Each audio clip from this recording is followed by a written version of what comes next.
नमस्कार दोस्तों, आपके चैनल में आप सभी का स्वागत है। और आज हम लोग वर्णमाला पढ़ेंगे।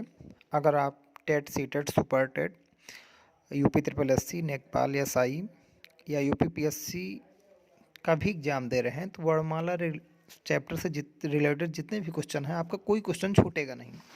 बस इस ऑडियो सीरीज को क्या करना है, सिर्फ आपको ईयरफोन लगाना है और पूरा का पूरा सुनना है। तो सबसे पहले हम लोग शुरू करते हैं वर्णमाला से। और सबसे वर्णमाला जो है दो शब्दों से मिलकर बना है, वर्ण प्लस माला। तो हम लोग सबसे पहले जानेंगे कि वर्ण क्या है। देखिए, भाषा की सबसे छोटी इकाई जो है वो क्या है, ध्वनि है। ठीक है। और ध्वनि को ही क्या कहते हैं, वर्ण कहते हैं। ठीक है। और वर्णों के जो व्यवस्थित समूह को हम वर्णमाला कहते हैं। ठीक है। अब देखिए, वर्णमाला कहते हैं, ठीक है। अब हम लोग ये जान गए कि जो भाषा की जो सबसे छोटी इकाई है क्या है, आपकी ध्वनि है। ठीक है। तो अगर हम देखते हैं तो सबसे छोटी इकाई क्या है, आपकी ध्वनि है। ध्वनि को हम वर्ण भी कहते हैं। अगर दो ध्वनि को मिलाएंगे तो क्या बनेगा, आपका अक्षर बनेगा। अक्षर एग्जाम्पल के रूप में लेते हैं, जैसे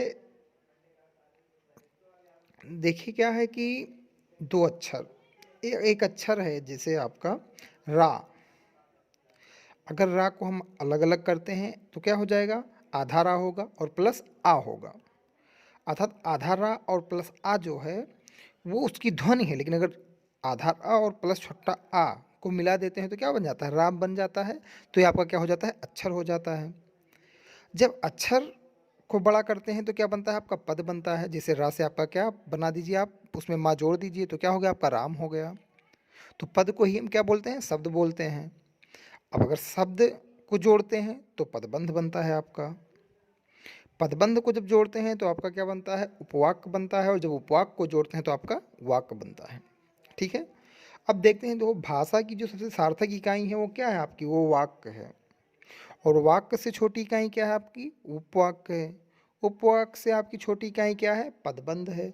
पदबंध से आपकी छोटी इकाई क्या है, पद है या शब्द है। पद से भी छोटी इकाई क्या है, आपकी अक्षर है। और अक्षर से भी छोटी इकाई क्या है, ध्वनि या वर्ण है। तो अगर हम देखेंगे सबसे छोटी इकाई से बड़ी इकाई की तरफ, तो आपका पहले ध्वनि होगा, फिर अक्षर होगा, फिर पद या शब्द होगा, फिर आपका पदबंध होगा, फिर वो वाक्य होगा, फिर आपका वाक्य होगा। ठीक है। अब देखिए, हम लोगों ने देख लिया कि वर्णमाला क्या है। वर्ण हमने देखा कि जो भाषा की सबसे छोटी इकाई है वो ध्वनि है। फिर हमने देखा कि ध्वनि से जो बड़ी इकाई है वो आपका अक्षर है। अक्षर से बड़ी इकाई आपकी पद है। पद से बड़ी इकाई आपका पदबंध है। पदबंध से बड़ी इकाई आपका उपवाक्य है। उपवाक्य से बड़ी वाक्य। ठीक है। तो सबसे छोटी इकाई कौन सी है, आपकी ध्वनि है। अब देखिए, हिंदी में वर्णमाला की संख्या हम देखते हैं तो अगर हम उच्चारण के आधार पर देखते हैं तो ये आपकी 44 होते हैं। 11 स्वर होते हैं और 33 व्यंजन। तो 11 प्लस 33 क्या हो जाएंगे, आपके 44 हो जाएंगे। लेकिन अगर हम लेखन के आधार पर देखते हैं तो वर्णमाला की संख्या क्या होती है, 52 वर्ण होते हैं। ठीक है। अब देखते हैं, अगर हिंदी में स्वरों की संख्या हम लोग देखते हैं तो हिंदी में स्वरों की संख्या आपकी 11 होती है। आ ई उ आओ, री, ए आए, ओ आओ। अगर हम स्वरों का वर्गीकरण करते हैं तो स्वरों का वर्गीकरण जो है वो 6 प्रकार से किया जाता है। पहला जो आधार है वो है मात्रा या उच्चारण काल के आधार पर। मात्रा या उच्चारण काल के आधार पर जो स्वर होते हैं वो 3 प्रकार के होते हैं। पहला आपका हस्वर होता है। हस्वर किसे कहते हैं, एक मात्रा का समय जिसमें लगता हो वो आपका हस्वर कहलाता है, जैसे आ ई उ। दूसरा है आपका दीर्घ स्वर। दीर्घ स्वर किसे कहते हैं, उच्चारण में जिसमें 2 मात्रा का समय लगता हो वो आपका दीर्घ स्वर है, जैसे आ, ए, आय, ओ, आओ। तीसरा आपका प्लुप्त स्वर है। प्लुप्त स्वर किसे कहते हैं, जो दीर्घ स्वर से भी जिसमें अधिक समय लगता हो उसे हम प्लुप्त स्वर कहेंगे। इसका प्रयोग किसी को पुकारने या नाटक संवाद में ज़्यादातर किया जाता है। जैसे अगर हम बोलते हैं ओम या राम, तो किसी को पुकारने में, जैसे हम गांव में किसी को बुलाते हैं, जैसे मान लिया किसी का नाम राजू है तो हम कैसे बुलाते हैं, राजू। तो क्या हो गया ये आपका, ये प्लुप्त स्वर है। प्लुप्त स्वर का प्रयोग जो है हम किसी को पुकारने या नाटक के संवाद में करते हैं। तो अभी हमने देखा था कि स्वर का वर्गीकरण 6 प्रकार से किया जा सकता है। पहला था आपका मात्रा या उच्चारण के काल के आधार पर, जिसमें आपका हस्व स्वर, दीर्घ स्वर और प्लुप्त स्वर था। दूसरा आपका है जीव के आधार पर। देखिए, जीव के आधार पर भी इसे 3 भागों में बांटते हैं। पहला जो है अग्रस्वर। अग्रस्वर क्या है आपका? देखो, उच्चारण में जीभ का जो अग्रभाग काम करता है उसे हम अग्रस्वर कहते हैं, जैसे ई ए आए। दूसरा है आपका मध्य स्वर। मध्य स्वर जिसमें आपके जीभ का मध्य वाला भाग प्रयोग होता है, जैसे आ। तीसरा है आपका पश्च स्वर, जिसमें जीभ के जो है पिछला वाला भाग काम करता है, तो वो आपका पश्च स्वर हो जाता है, जैसे बड़ा, ऊ, औ, ओ, आओ। ये आपका पश्च स्वर हो गया। अब तीसरा है मुख द्वार, या मुख द्वार को कहते हैं मुख विवर भी बोलते हैं, कि खुलने के आधार पर अगर देखें तो ये 4 प्रकार के होते हैं। पहला है आपका विवृत। अगर हम विवृत बोलते हैं, आपको थोड़ा क्लिष्ट लगता होगा, अगर इसका हम इंग्लिश वर्जन देखें तो होता है ओपन। विपरीत मतलब क्या होता है? ओपन। तो जिन स्वरों के उच्चारण में मुंह द्वार जो है पूरा खुला रहता है, हमारा ओपन रहता है, जैसे बड़ा आ। दूसरा है आपका अर्थ विपरीत। अर्थ विपरीत का मतलब, विपरीत का मतलब हमने बोला ओपन, अर्थ विपरीत का मतलब होता है आधा खुला, हाल्फ ओपन। अगर इंग्लिश बोलेंगे तो क्या होगा? Half open. इसमें आपके 4 शब्द आते हैं, जैसे आ, ए, औ, आ। ठीक। तीसरा है आपका अर्ध समृद्ध। समृद्ध, विपरीत का मतलब ओपन होता है, समृद्ध का मतलब क्लोज होता है, तो अर्ध समृद्ध का मतलब क्या हो जाएगा आपका? क्लोज, हाल्फ क्लोज, तो जिसमें आधा बंद। तो अर्ध समृद्ध का मतलब होता है आधा बंद। अब आधा बंद अगर मुख रहता है, इसके बाद में जो जिन शब्दों का उच्चारण होता है वो आपका क्या हो जाएगा? अर्ध समृद्ध हो जाएगा। तो इसमें आपका आएगा ए और ओ। चौथा आपका है समृद्ध या क्लोज। इसमें आपके 4 आएंगे, ई, ई, ऊ, औ। तो ये आपके 3 हो गए। अब चौथा जो आधार है वो है ओठों की स्थिति के आधार पर। तो ओठों की स्थिति के आधार पर जो है स्वर को हम 2 भागों में बांटते हैं। एक तो आवृतमुखी। आवृतमुखी क्या है? जिसके उच्चारण में ओठ जो है गोलाकार ना हो, वो आपका आवृतमुख है, या वृत्त के समान ना हो। आवृत, जिसे नाम से ये स्पष्ट है, आवृतमुखी, अर्थात जो वृत्त के समान, जब हम किसी स्वर का उच्चारण करें तो वृत्त के समान मुख जो है हमारा खुले ना, जैसे आ, ई, ए, आए। दूसरा है आपका वृत्तमुखी। उच्चारण में जो ओठ है जो आपका वृत्तमुखी हो या गोलाकार होता है, जिसमें ऊ, आओ, ओ, आओ। ठीक। पांचवा है आपका हवा के नाक व मुंह से निकलने के आधार पर। देखिए, हवा के नाक व मुंह से निकलने के आधार पर जो है वो 2 प्रकार का होता है। पहला जो है निर्नुनासिक, इसे मौखिक स्वर भी कहते हैं। उच्चारण में हवा केवल मुख से अगर निकलता है तो उसे हम मौखिक स्वर या निर्नासिक कहते हैं। इसमें आपका जो शब्द आते हैं वो आ, बड़ा आ और छोटी ई आता है। ठीक। अब हम देखते हैं दूसरा प्रकार। अब दूसरा है आपका अनुनासिक स्वर। देखो, जिन स्वरों के उच्चारण में हवा मुंह के साथ साथ नाक से भी निकलती है। अनुनासिक स्वर किसे कहते हैं? जिन स्वरों के उच्चारण में हवा मुंह के साथ साथ नाक से भी निकलती है, जैसे आपका अंक, आ, ई आदि। ठीक है। छठा आपका जो आधार है वो है घोष तत्व के आधार पर। देखो, घोष तत्व के आधार पर जो है, देखिए, घोष, जिसे हम सघोष भी बोलते हैं, का अर्थ है स्वतंत्रियों में श्वास का कंपन। क्या है? स्वर तंत्रियों में श्वास का कंपन। देखो, सभी स्वर क्या होते हैं? सघोष ध्वनियाँ होती हैं। आपको ये ध्यान रखना है कि सभी स्वर जो हैं आपके क्या हैं? सघोष ध्वनियाँ हैं। ठीक है। अब हम आ जाते हैं व्यंजन में। व्यंजन क्या है भाई? जो स्वर की सहायता से बोले जाने वर्ण को व्यंजन कहते हैं। व्यंजन किसे कहते हैं? स्वर की सहायता से बोले जाने वाले वर्ण को हम व्यंजन कहते हैं। ठीक है। देखो, व्यंजन की जो संख्या है वो कितनी है? 33 है। कितनी है? 33 है।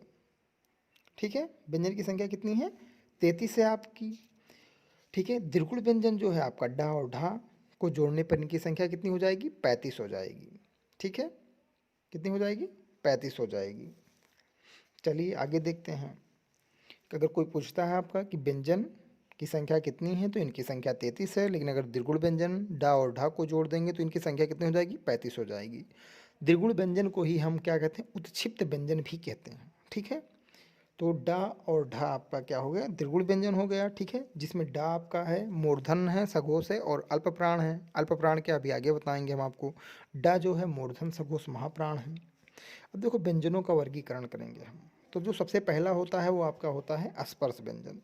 देखो मुंह से किसी स्थान विशेष कंठ, ताल, मूर्धा, दंत या ओठ का स्पर्श करने से अगर कोई निकलती है तो उसे हम स्पर्श व्यंजन कहते हैं। स्पर्श व्यंजन में 5 वर्ग होते हैं। कितने वर्ग होते हैं? 5 वर्ग होते हैं आपके। और इनकी संख्या कितनी होती है? 25 होती है। पहला जो आपका वर्ग होता है इसमें 5 वर्ग कौन कौन से होते हैं? का वर्ग, चा वर्ग, टा वर्ग, ता वर्ग और पा वर्ग। का वर्ग में आपके 5 अक्षर आते हैं, का, खा, गा, घा, अंगा। चा वर्ग में आपके चा, छा, जा, झाइयाँ। टा वर्ग में आपके टा, ठा, डा, ढा, ड़ा। ता वर्ग में आपके ता, था, दा, धा, ना। पा वर्ग में आपका पा, फा, बा, भा, मा। तो का वर्ग का जो उच्चारण स्थान है वो कंठ है। चा वर्ग का उच्चारण स्थान तालु है। टा वर्ग का उच्चारण स्थान मूर्धा है। ता वर्ग का उच्चारण स्थान दंत है। और आपके पा वर्ग का उच्चारण स्थान ओष्ठ है। देखिए कुछ चीज़ें महत्वपूर्ण बातें हैं, ये अधीनस्थ चयन आयोग के कई प्रश्नों में पूछा गया है। देखो कुछ विद्वान जो हैं उच्चा वर्ग को भी स्पर्श संघर्षी मानते हैं। क्या मानते हैं? चा वर्ग को क्या माना जाता है? स्पर्श संघर्षी माना जाता है। ठीक है, ये आपको याद रखना है कि कुछ विद्वान जो है चा वर्ग को स्पर्श संघर्षी मानते हैं। अगर ये पूछा जाए कि स्पर्श संघर्षी कौन सा वर्ग है तो आपका कौन सा वर्ग है? चा वर्ग है। ठीक है, दूसरा है आपका घोषतत्व के आधार पर। देखो घोषतत्व के आधार पर 2 प्रकार के होते हैं, एक अघोष और सघोष। अघोष देखो जिन ध्वनियों में उच्चारण में स्वर तंत्रियों में कंपन ना हो, जिसमें कंपन नहीं होगा वो आपका अघोष होगा। इसमें जो है हर वर्ग का पहला व दूसरा व्यंजन आता है। ठीक है, कौन सा आता है? हर वर्ग का पहला और दूसरा व्यंजन आता है। अब ये आप लोग देख लीजिएगा, ये 5 वर्ग का हर वर्ग का पहला और दूसरा व्यंजन आएगा। ठीक है, अर्थात 10 वो हो जाएंगे। और जो अघोष, ये सब क्या होंगे? अघोष व्यंजन होंगे। और तीनों सा होंगे। कौन कौन से सा होंगे? तालु। ठीक है, आपके तीनों सा होंगे। ठीक है, तो तीनों सा होंगे आपके क्या? अघोष व्यंजन। ठीक है, अब अघोष व्यंजन अगर कोई पूछे तो कौन कौन, तो आपका अघोष में क्या होगा? अघोष में आपके प्रत्येक वर्ग का पहला और दूसरा व्यंजन होगा और तीनों सा होंगे। दूसरा है आपका सघोष। सघोष को हम घोष भी कहते हैं। देखो जिन जिन ध्वनियों में क्या है? स्वन तंत्रियों में कंपन होगा। ठीक है, इसमें आपका क्या है? हर वर्ग का, अब देखो पहला और दूसरा वर्ग आपका घोष हो गया है, तो सघोष में क्या होंगे? जो आपके बच्चे हैं तीसरा, चौथा और पांचवा जो है व्यंजन में क्या है? आपका सघोष होगा। इसमें सभी स्वर भी क्या होंगे? आपके सघोष होंगे। अंतस्थ जो व्यंजन है आपका वो भी सघोष होगा और हा होगा। ठीक है, तो इसमें सघोष में कौन कौन से आएंगे? हर वर्ग का तीसरा, चौथा और पांचवा, सभी स्वर आएंगे, सभी अंतस्थ व्यंजन चारों आएंगे और आपका हा आएगा। ठीक है, अब तीसरा है प्राण तत्व के आधार पर। देखो यहाँ प्राण का अर्थ हवा से है। किससे है? हवा से है। ये 2 प्रकार के होंगे। पहला आपका है अल्प प्राण और दूसरा आपका क्या है? महाप्राण। पहला लेते हैं हम लोग अल्प प्राण। देखो जिन व्यंजनों के उच्चारण में मुख से कम हवा निकले। अल्प का मतलब क्या होता है? कम। प्राण माने आपको हवा बताया ही, तो जिसमें कम हवा निकले वो आपका अल्प प्राण है। इसमें आपका क्या होता है? इसमें हर वर्ग का पहला, तीसरा और पांचवा व्यंजन आता है। हर वर्ग का पहला, तीसरा और पांचवा, अर्थात 135 बोल सकते हैं इसे। पहला, तीसरा और पांचवा आपके वर्ग का आएगा। और कौन सा आएगा इसमें? अंतस्थ व्यंजन आएगा। अल्प प्राण, अल्प माने कम, प्राण माने हवा, जिसमें कम हवा निकले वो आपका अल्प प्राण है। इसमें आपका 135 आता है, अर्थात पहला, तीसरा और पांचवा प्रत्येक वर्ग का व्यंजन आता है। और इसमें ये अंतस्थ व्यंजन यार अलावा चारों आते हैं। ठीक है, तो ये आप अल्प प्राण हो गया। महाप्राण। अब महाप्राण, अब महा माने भाई ज़्यादा हो गया, महान ज़्यादा होगा, प्राण माने हवा। जहाँ जिस जब मुख से ज़्यादा हवा निकले तो आपका क्या हो जाएगा? महाप्राण हो जाएगा। इसमें हर वर्ग का आपका दूसरा और चौथा व्यंजन आएगा। इसके अलावा आपके उसमें व्यंजन जो है वो क्या होंगे? महाप्राण होंगे। अब चलिए, अब देखिए अंतस्थ व्यंजन आपके कौन कौन से हैं? या, रा, ला, वा। अब या का अगर हम उच्चारण स्थान बोलें तो ये आपका तालु होगा। रा का जो है उच्चारण स्थान क्या होगा? दंत मूल या मसूड़ा होगा। ला को हम का भी जो है दंत मूल या मसूड़ा। वा का क्या होगा? दंतोष्ठ होगा। अब देखो यारा अलावा क्या है? यारा अलावा सघोष हैं और अल्प प्राण हैं। ठीक है, सघोष हैं और अल्प प्राण हैं। तो कुछ इंपॉर्टेंट चीज़ें हैं। तो कोई या और वा को अर्धस्वर कहते हैं। अगर प्रश्न आता है कि अर्धस्वर कौन कौन है तो या और वा है। अगर आपका पूछता है कि लुंठित, कभी कभी आता है ना कि लुंठित क्या है, तो लुंठित क्या है? तो जिसके उच्चारण में जीभ जो है तालु से लुढ़क कर स्पर्श करे। क्या करें? जिसके उच्चारण में जीभ जो है तालु से लुढ़क कर स्पर्श करे तो उसे लुंठित बोलते हैं। लुंठित कौन सा आपका है व्यंजन? रा है। ला को क्या बोलते हैं? पार्श्विक बोलते हैं। अब लोग ला को पार्श्विक क्यों बोलते हैं? देखो, जिसके उच्चारण में जो है हवा जीभ के पार्श्व से, पार्श्व का मतलब क्या होता है? बगल से निकल जाए। जिसके उच्चारण में हवा जीभ के बगल से निकल जाए तो उसे पार्श्विक बोलते हैं, और वो क्या है? आपका ला है। और लुंठित कौन सा है? रा है। और अर्धस्वर क्या है? या और वा। ठीक है। अब तीसरा है आपका ऊष्म या संघर्षी। देखो, जिन व्यंजनों का उच्चारण करते समय जो हवा है वो मुख से किसी स्थान विशेष पर रगड़ कर रगड़ खाकर निकले और गर्मी पैदा करें। क्या है? तो जिन व्यंजनों का उच्चारण करते समय जो हवा है वो मुख में किसी स्थान विशेष पर रगड़ कर निकले, रगड़ खा कर निकले। जब भाई रगड़ेगी तो क्या होगा? ऊष्मा उत्पन्न होगी या गर्मी पैदा करेगी, तो उसे हम ऊष्म व्यंजन कहेंगे। ऊष्म व्यंजन आपके कौन से हैं? 4 हैं। कौन कौन से हैं? सा, सा, हा, तीनों सा हैं आपके। ठीक है। तालु वाला सा, मूर्धन वाला सा और दंती वाला सा और हा है। सा का उच्चारण स्थान तालु वाली सा का स्थान उच्चारण तालु से है, मूर्धा वाली का सा से मूर्धा से है, और दंती सा का दंत से है। ठीक है। हाँ जो है स्वर यंत्रीय या स्वरतंत्र से है, कंठ के भीतर स्थित होता है। हाँ ठीक है। हाँ जो है आपका सघोष है और महाप्राण है, जबकि तीनों सा आपके क्या हैं? अभी हमने आपको बताया अघोष हैं और क्या है? महाप्राण है। ठीक है। देखो, कुछ आगत और गृहीत ध्वनियाँ होती हैं, जिसे भी आपका आ गया कि स्पर्शी। देखो, का जो है स्पर्शी व्यंजन भी है, इसका जो उच्चारण स्थान है वो कंठ है और जिह्वा मूल है। ठीक है। और ये अघोष और अल्पप्राण है। खा जो आपका है ऊष्म संघर्षी है, कंठ से इसका उच्चारण स्थान है, जिह्वा मूल से है, अघोष और ये महाप्राण है। ठीक है। आप कभी कभी पूछ लेता है कि वत्स, वत्स व्यंजन किसे कहते हैं? तो आपको जा को कहते हैं। किसे कहते हैं? जा को कहते हैं। ठीक है। अयोगवाह। ठीक है। तो अयोगवाह में है आपका अनुस्वार और विसर्ग।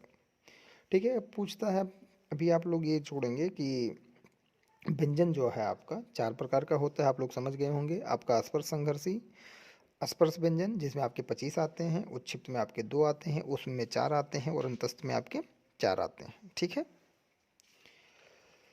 अब देखते हैं संयुक्ताक्षर की बात की गई थी। तो देखो, संयुक्ताक्षर जो है शब्दकोश में पूर्ण वर्ण के बाद संयुक्ताक्षर का क्रम आता है। जैसे आपका कंक, कहा, का, की, को, काओ, कंका, ऐसे करके जिसे लिखते हैं। संयुक्ताक्षर देखो ये शब्दकोश के अकॉर्डिंग हुआ, लेकिन संयुक्ताक्षर जो है आपके वो 4 हैं: छत, तरंग, ज्ञा और सरा। छा का जो है अगर हम इसे विभाजित करेंगे तो आधा का और प्लस सा से मिलके छा बनेगा, आधा ता और रा से मिलके त्रा बनेगा आपका, जा और प्लस यहाँ से मिलके आपका ज्ञा बनेगा, और आधा सा और प्लस रा से मिलके आपका ये सरा बनेगा। ठीक है। तो ये आपका जो है ये वर्णमाला की ऑडियो सीरीज थी। आप लोग ईयरफोन लगाइए और इसे सुनिए। अगर आपके समझ में नहीं आता है तो आप इसे लिखिए और इसे बार बार रिवाइज करिए। आई होप कि वर्णमाला से आपका एक भी प्रश्न जो है वो गलत नहीं होगा। अगर इस ऑडियो सीरीज को आप लोगों ने सुन लिया है तो आप लोग चैनल से जुड़ जाएं। अगर कोई समस्या होती है तो आप लोग कमेंट करें, और जल्दी ही इसका पीडीएफ जो है आप लोगों को मैं उपलब्ध करवा दूंगा। और 1000 प्लस सब्सक्राइबर होने के बाद में मैं लाइव क्लास आप लोगों को लेना शुरू करूँगा।